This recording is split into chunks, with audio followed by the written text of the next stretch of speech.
Knights, thank you for joining me for today's video. As you can see, it is a Destiny video, and I'm very excited that it is a Destiny video. I haven't made any of these in a long time. I want to get back into the swing of things. Destiny is one of the games I play the most often, and it's the game that I make the less gameplays of, which is kind of weird how that works. But I will be changing that. I want to make more videos, more competitive videos for Destiny. Overall, the game is very fun and I love it. So you'll see more content of Destiny, so you can be sure about that. But to start it off, we're going to be doing something very special today. We're going to be getting the Black Spindle. I'm going to be teaching you a step-by-step guide and information that you require, strategies that you may use, and guides that you can follow. Because one of my buddies, he came back to the Taken King. We did the refer a friend stuff, which I got some cool stuff from, which is cool. And I told him about the Black Spindle. He wanted it. I'm like, alright, cool, let's grab another one. And 3 of us went in, tried to help him get the Black Spindle. Before we start, I want to recommend you get 3 people with you. It's really hard with 2. 1, nearly impossible. Well, not really. I'm not gonna say impossible because people do the impossible, but I recommend getting 3 people. It's very, very stressful. You'll see why as you watch the video. That's me telling you it because I've tried it with 2 people, almost beat it, but it didn't work out. 3 just to be safe. I want to be very clear. You can't get the Black Spindle from just doing the mission regularly. You gotta do it in a daily mission. These come and go often, so don't worry if you miss it. It's on the moon called Ocean of Storms. You get teleported as you enter the mission. You get put in a place called Circle of Bones. You'll know it. It's very familiar to some of the stuff you've done in the past. And from this point on, you follow your map on the top left side. It will point in the right direction. You don't have to get lost. You won't get lost actually, because it's basically telling you where to go. So you follow it to the very end, and I'm going to give you some advice. Do not bother fighting any of the enemies unless you have bounties you want to do along the way, which will take up more time because this mission is pretty long depending on how fast you are. I personally don't waste my time with them, so I suggest you ignore them and just move to the very end where you have to go.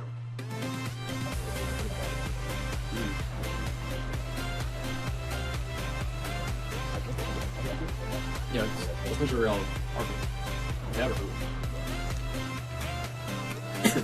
we just gotta run through really quickly in between parts and they come pretty fast. I'll put my bow right beside him so if you have a sword, just stay, get blessings, and then just start hitting him. So what are you doing with the sword? Bring out your weapons? No, well, no, I'm thinking putting blessings. Now that you reach the end of the destination, you will have to continue forward, and as you approach a rock right in the middle, you'll notice that monsters start spawning.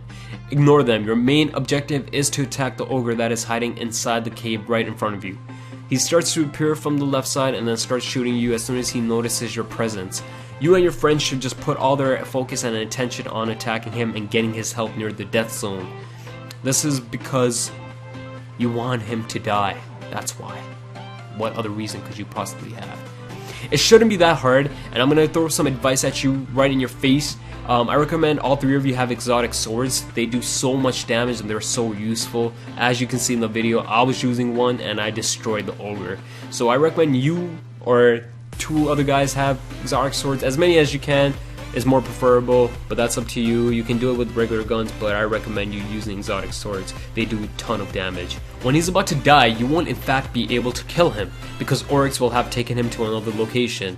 You don't have to worry about him at this point anymore. He will be another obstacle for you to face, where you will be forced to fight him as a taken ogre in another mission.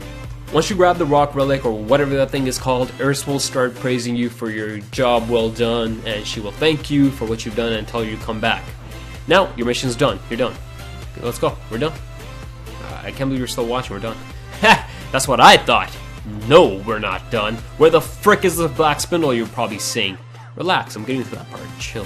The barrier behind you that was keeping you trapped will reopen, and this is the part where you and your friends run like hell. Also, a side note, this is very important, pay attention. If you have 3 people on your fire team, you guys gotta stay alive. All of you can't die at the same time. If you guys all die at the same time and you don't have Warlock's self-res, you guys get booted and then respawn. When you do that, the mission is done. You can't get the Black Spindle. That means you have to restart the whole thing over again.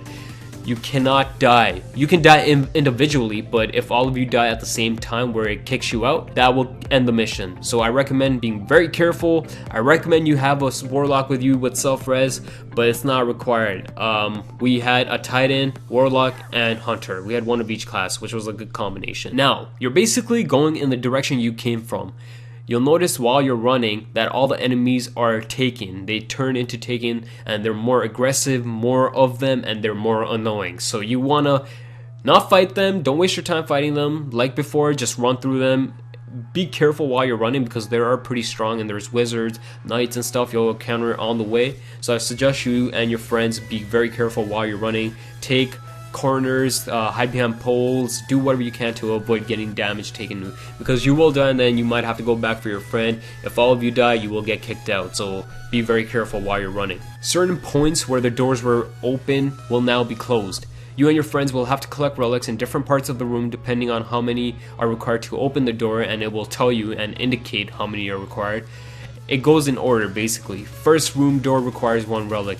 Look to the video if you can't find them, but they're pretty straightforward. I'm pretty sure you can find them, but again, the video is right there to give you visual confirmation of where things are.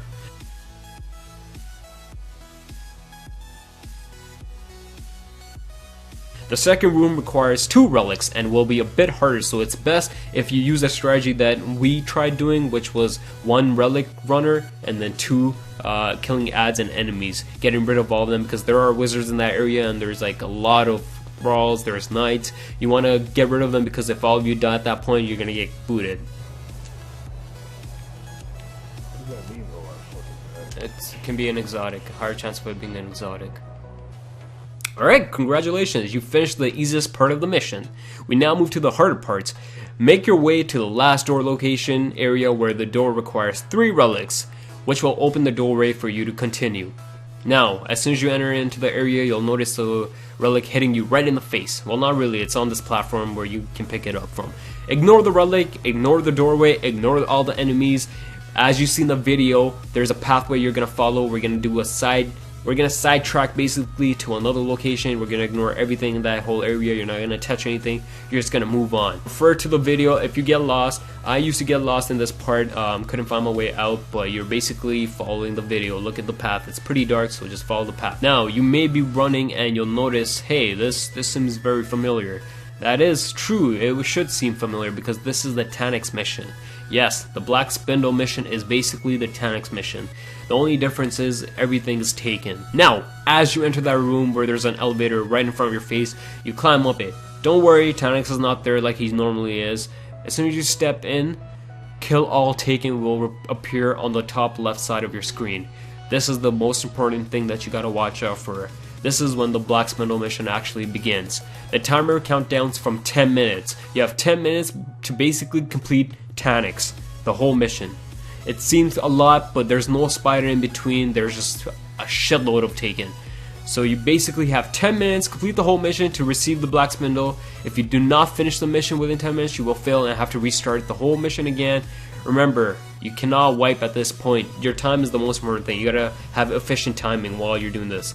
First part is just a regular Taniks mission. He spawns with a bunch of enemies and you must damage him enough so that he proceeds to the next area. You must clear everything out in this room first before the door opens for the next area. Remember, they are all taken and they are very strong, so make sure you are ready. You cannot wipe. Do not get killed. You get killed really fast in this room if you don't watch your back. Keep in mind, you must be able to clear this room within 9 minutes and 10 seconds. Any longer will really give you a disadvantage time-wise and hinder your chances of completing the mission overall. When you finish the first area and you go through the door, you won't be able to proceed because enemies will spawn from both the left and right side of the small room. You must kill them before proceeding ahead. Now, the second area is a bit harder than the first one, of course, like it would be. More enemies, more problems. One of your teammates or yourself should focus on killing the enemies on the balcony. Don't forget, those are very shanky type of assholes. But first, clear the path in the beginning of the room. Get rid of all the enemies as soon as you enter. I recommend you destroy the black floating balls that you'll come across. They spawn more enemies, so that should be your first priority. Getting rid of those will ensure that no more enemies spawn. After clearing those balls out, get rid of all the wizards. There's a wizard hiding in the room on the right side where the spider walker usually is. watch out for that because he ends up coming at the very end. But you should kill him right in the beginning. Clear the wizards from the side. One person takes out the enemies on the balcony and clear the remaining enemies in the room. The room must be cleared at least by 7 minutes and 30 seconds or higher. The faster the better. We kind of messed up here, but I would not take the chance if you want to be sure. Time is very important. Make sure you minimize how much time you take in each part.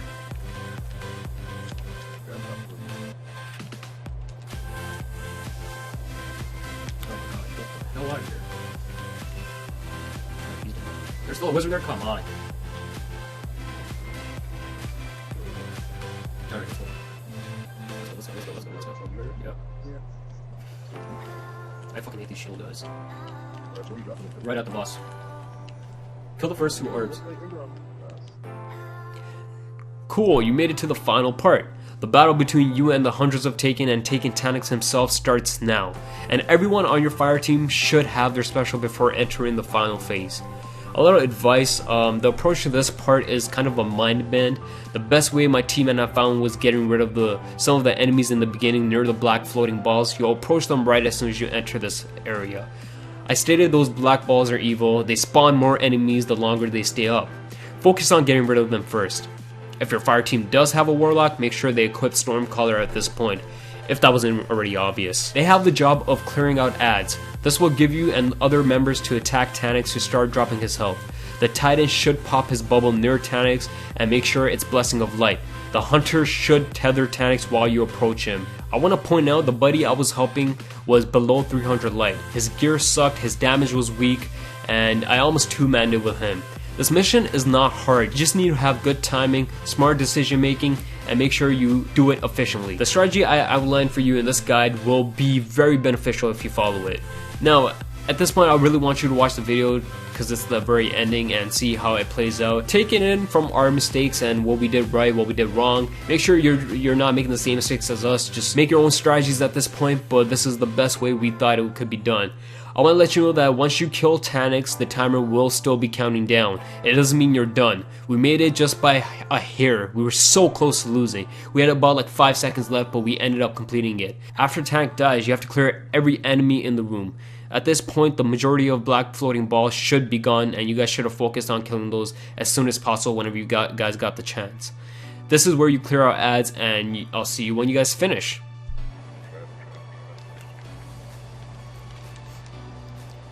Fuck. I got him.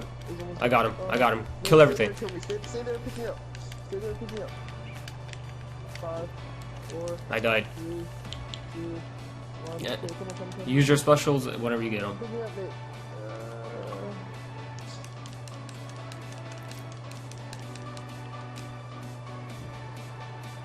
35 seconds.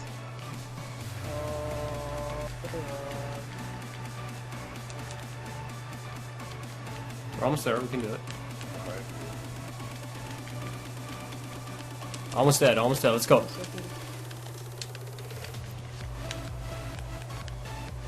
Super.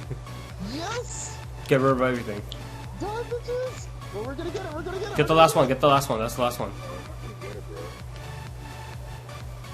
Now get the ball. Get the ball behind you. There you go.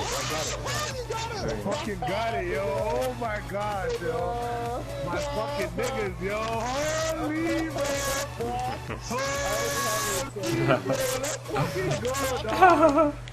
Oh my god, yo. Fuck, dog. Did it one try, dude. Jesus Christ, all dog. you need is a Titan, a Warlock, and a Hunter. I told niggas that. I told you that, bro. What the fuck? I was one who told you that this afternoon, bro. Oh yeah, you did tell me that this afternoon. Good shit. Fuck, yo. Thank you, thank you. Thank you, bro. Fuck, man. Oh, you got that shit.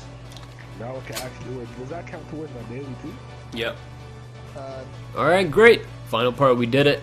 We did it. If you're watching this part, you saw us in the video, we finished it. My team was really excited. That was his first Black Spindle, and we were so close to failing too, and he didn't believe that we were going to make it. You can also get a unique legendary ship, if you didn't know that. It's in the year 2 stuff. The ship looks very cool. One of my friends has it. I didn't get it, unfortunately. I really wanted it because I already had the Black Spindle. But yeah, it's RNG drop, so whatever. The Black Spindle drops at 290 light. When this mission first came out, it dropped at 310, and that was a long time ago. They didn't intend on it being this high, but they lowered it again because they said that it wasn't supposed to be that strong of a weapon. But this weapon is amazing. It's great for raids, like I pointed out, and it's very useful and good to have in general. I hope this was very helpful. I did a very detailed guide because I knew I was helpless when I was trying to do it, and I couldn't find like the right answer sometimes. So this is for all you people who are like me, who get dumbfounded by some stuff like that. And you know what?